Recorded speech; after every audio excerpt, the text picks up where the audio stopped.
নমস্কাৰ, মই ৰাহুল। স্বাগতম জনাইছোঁ আপোনালোকক মোৰ অন্য এটা সৰু ভিডিঅ'লৈ। সুপ্ৰভাত জনাইছোঁ সকলোকে। বৰ্তমান আজি যাত্ৰাটো হৈ আছে আমাৰ মৰাণলৈ বুলি, মৰাণ খটখটি।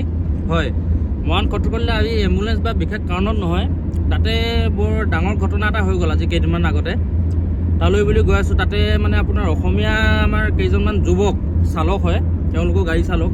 কাৰণ গাড়ী কোনে কি চলাইছোঁ সেইটো কোনো মেটাৰ নকৰে, যিহেতু চব ড্ৰাইভাৰে হয় যেতিয়া। তো সিহঁতে কেইজনমান মাৰোৱাৰী সম্প্ৰদায়ৰ মানুহে বহুত বেয়াকৈ মাৰধৰ কৰিলে আমাৰ অসমীয়া যুৱক কেইজনক। তো সেইবাবে আমাৰ সদৌ অসম গাড়ী এম্বুলেঞ্চ চালক সন্থাৰ তৰফৰ পৰা আমি কেইজনমান ককাই ভাই গৈ আছোঁ। লগতে তাত আলোচনা এটা কিবা হ'ব বোলে, তাতে ৰূপম দত্ত ককাইদেউ আহিব বুলি খবৰটো পাইছোঁ। আমি ডিব্ৰুগড় অসম চিকিৎসা মহাবিদ্যালয়ৰ পৰা বৰ্তমান মই ৰাহুল বড়ো, এয়া আমাৰ পিকি দা, আৰু এইফালে মিণ্টু দা, এইফালে জিতু আহমেদ আমাৰ সহ সম্পাদক এম্বুলেঞ্চ চালক সন্থাৰ, এইফালে জিন্তু ৱাছিম আলী। আমি গোটেইকেইজন গৈ আছোঁ। তাত কি ধৰক আলোচনা বিলোচনা হয়, কি কেনেকৈ কি কৰিব পৰা হয়, তাকে সকলোখিনি দেখাবলৈ চেষ্টা কৰিম। ইয়াতে বৰ্তমান আহি আমি সকলোখিনি গোট খাইছোঁ বন্ধুসকল। সকলো চালক ইয়াতে গোট খোৱা হৈছে, বাকী সকলোবোৰ আহি আছে। তাকে আলোচনা কি হয় হ'ব আৰু ইয়াতে দেখা যাব।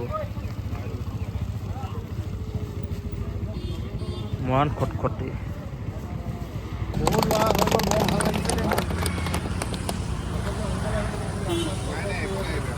আৰু এবাৰ অচিত চাপ কৰিলোঁ ডাঙৰ গেদাৰিং এটা হৈছে। আমি অচিত চাপ যদি নজনাওঁ, চাৰে ভাবিব মোক অভাৰটেক কৰি গ'ল, এনেকৈ বেছি দাম পাই লৈছে। আৰু আমাক ইয়াত তন্ন দাগি কৰিবলৈ অহা নাই ভালে। আমাৰ কথাটো চবেই বুজি পাইছোঁ। এটা কথা হ'ল, আমি ড্ৰাইভাৰ, আমি অসমৰ যিকোনো ঠাইত যাব পাৰোঁ। ইয়াত কোনে মাৰিছে, তেওঁ বঙালী মানুহে মাৰিছে, বিহাৰী মানুহে মাৰিছে, সেইটো আমাৰ মতলব নাই। কিন্তু মাৰিব কি? আজি কোনোবা ড্ৰাইভাৰে ভুল কৰিছে, তেখেতক আইন আছে, কানুন আছে, পুলিচে হাতত পঠাই দিয়ে। এনেকৈ মাৰি আই চি ইউত সোমোৱাকৈ ড্ৰাইভাৰকেইটা মাৰি নিয়ে। আমাৰ ড্ৰাইভাৰকেইটা কোনকেইটা আছে? এজনী আছিলা ন? তোমাৰ নামটো কি? তৰুণীয়ে ৰমেন ন? এইটোৱে কয় একতা। আজিৰ ডেটত ড্ৰাইভাৰ বুলি ক'লে যিকোনো দল সংগঠনে মাত মাতিবলৈ ভয় কৰা হ'ল। কি কাৰণে জানেনে? আমাৰ এই যে গেদাৰিংটো হ'ল আজি এইটো কাৰণে। ইয়াত মোৰ একো লাভ নাই। কোনো মানে চবেই ইয়াত আহিছে যে চবেই নিজৰ নিজৰ গাড়ী এৰি থৈ আহিছে। কি কাৰণে আহিছে আমাক ন্যায় লাগে। আৰু ইয়াত বেলেগ কথা পাতি লাভ নাই। তেওঁলোকৰ সম্পূৰ্ণ খৰচটো দিব লাগিব। তেওঁলোকে যদি গাড়ী চলাব নোৱাৰে, দুমাহ পঢ়ে, দুমাহৰ দৰমহা দিব লাগিব। আৰু যিকেইজন মানুহে মাৰপিট কৰিছে তেওঁলোকে ক'ব লাগিব আমাৰ ভুল হ'ল, আৰু নেক্সট টাইম আমি এনেকুৱা কাম নকৰোঁ। আমি সিমানেই বিচাৰিছোঁ, তাতকৈ বেছি আমি একো বিচাৰোঁ।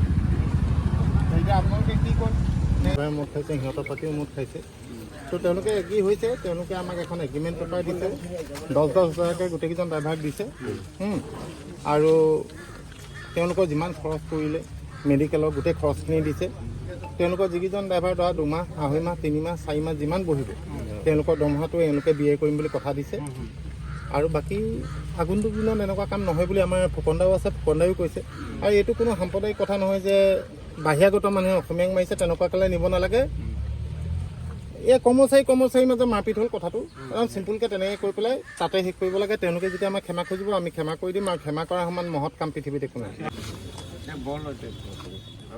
ইমান তাৰিখে এটা মানে এইবোৰ মই তাৰিখকেইটা কোৱা নাই, যিটো কাজিয়া হৈছে তাৰ চুক্তি অনুসৰি কোম্পানীয়ে দিবলগীয়া যাৱতীয় সকলো সা সুবিধা আদায় দিয়ে। লগতে তেওঁলোকৰ 3জন ব্যক্তিক মাহেকীয়া দৰমহা আদায় দিয়াৰ উপৰিও স্বাস্থ্যৰ উন্নতিৰ বাবে নগদ 10,000কৈ টকা দিছে।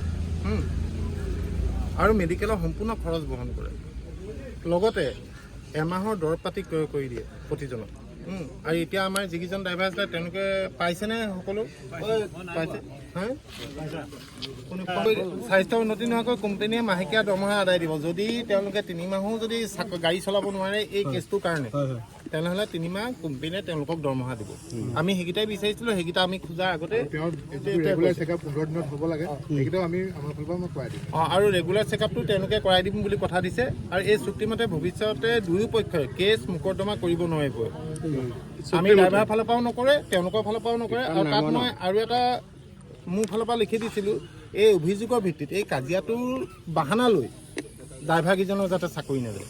এই কোম্পানীয়ে সেইটো তেওঁলোকে কৰিব নোৱাৰে। তেওঁলোকে সেই আৰু আপোনালোকে ইমান ধুনীয়াকৈ সকলোৱে কোঅপাৰেট কৰিলে, মই ভাল লাগিলে। যিহেতু মই এজন অসমীয়া ল'ৰা, মই ইয়াতে কোম্পানীৰ লগত অংশীদাৰ হয় যিহেতু মোৰ ইমান ডাঙৰ ক্ৰেডেঞ্চিয়েল নাই কাম কৰিব পৰাকৈ তেওঁলোকৰ লগত লগ লাগি মোৰ এটা ক্ৰেডেঞ্চিয়েল বনোৱাও হৈছে আৰু মই এই কোম্পানীৰ কাম কৰি আছোঁ মোহনলাল জৈন আৰু আগবাঢ়ক আপুনি সদায় আগবাঢ়ি যাওক সেইটোৱে বিচাৰি কাম কৰি আছোঁ আৰু অনাগত দিনত আপোনালোকে আমাৰ বেকবন আপোনালোক নহ'লে আমাৰ ইয়াত কাম নহয় যিকোনো বস্তু আনিবলৈ ড্ৰাইভাৰৰ আমাৰ প্ৰয়োজনীয় গাড়ীৰ প্ৰয়োজন আপোনালোকৰ লগত সদায় যোগাযোগ থাকিব আৰু আমি বেলেগ বেলেগ প্ৰজেক্ট লোৱাৰো ইয়াত চেষ্টা কৰিছোঁ আপোনালোকৰ সদায় আমাৰ কথা বতৰা থাকিব আপোনালোকৰ লগত যোগাযোগ থাকিব আপুনি সেই মানুহবিলাক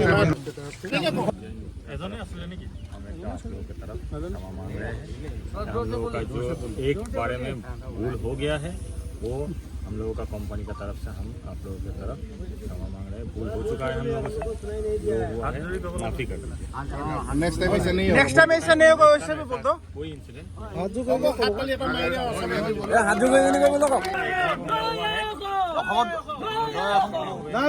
जिंदाबाद जिंदाबाद কালি হস্পিটেলৰ পৰা ৰিলিজ হোৱাৰ সময়ত মই বাৰে বাৰে সুধিছোঁ নে তহঁতি যাব পাৰিবিনে যদি নোৱাৰ মেডিকেলত থাক মই সুধিছোঁ নে নাই আমাৰ অভিযোগটো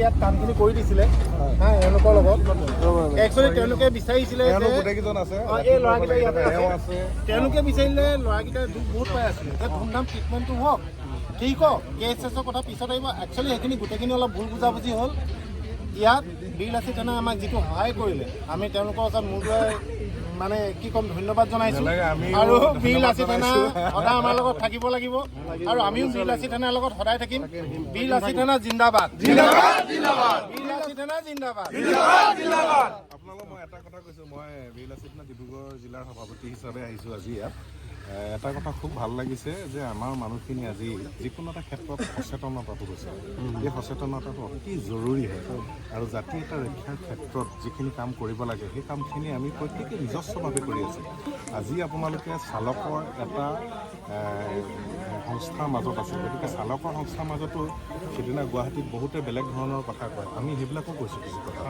গুৱাহাটীতে কেবৰ কিছুমান ঘটনা হৈ গৈছে ঠিক এইবিলাক যাতে নহয় অনাগত দিনত আৰু আমি কথাবিলাক পুংখানুপুংখ হিচাপে চাব লাগিব হয় কথাখিনি আজি সেইকেইটা এই ভাইটিকেইটাক মই নিজেই গৈছোঁ 2-3 দিন মই গৈছোঁ হয় নাই তেখেতলোকক মই সুধিছোঁ যে কথাখিনি তোমালোকৰ প্ৰথম কথা হ'ল যি ধৰণেৰে এজন মানুহ পৰি গৈছিলে সেইদিনা ৰাভা বোলাটো এওঁ পৰিয়ালক মাতি অনোৱাইছোঁ হা মাতি অনোৱাই এওঁ নিজেই ক'ব যিখিনি ক'বলগীয়া আছে ক'লে গতিকে মই সেইকাৰণে কথাখিনি যাতে আমাৰ সাম্প্ৰদায়িক হেৰি মই ৰিকুৱেষ্ট কৰিছোঁ আপোনালোকক আৰু আপোনালোকৰ সহযোগিতা আজি য'ত লখিমপুৰৰ পৰা আহিছে দেখিছোঁ সকলোলৈ ধন্যবাদ জনাইছোঁ